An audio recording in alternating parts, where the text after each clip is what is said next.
হুমায়ুন আহমেদ স্যারের এই কথাটা আমার কাছে অনেক বেশি ভালো লাগে। কাউকে মনে পড়ছে, ফোন করো। কাউকে দেখতে ইচ্ছে হচ্ছে, জানাও। কাউকে ভালোবাসো, বলে দাও।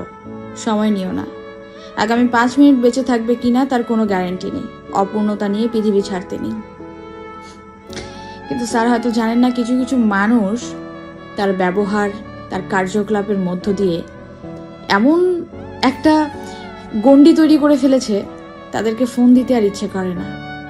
যেখানে ফোন দিলে আত্মসম্মান বিক্রি করতে হয়, সেখানে আমার মনে হয় কখনোই ঘুরে তাকানো উচিত না।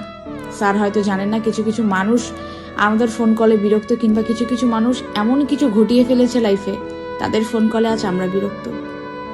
স্যার হয়তো জানেন না, কিছু মানুষকে আজকাল মনে পড়ে এটা করতে, আমরা যেন তাদেরকে তাড়াতাড়ি ভুলে যাই, যত তাড়াতাড়ি সম্ভব। তাহলেই হয়তো জীবনে ভালো থাকা যাবে।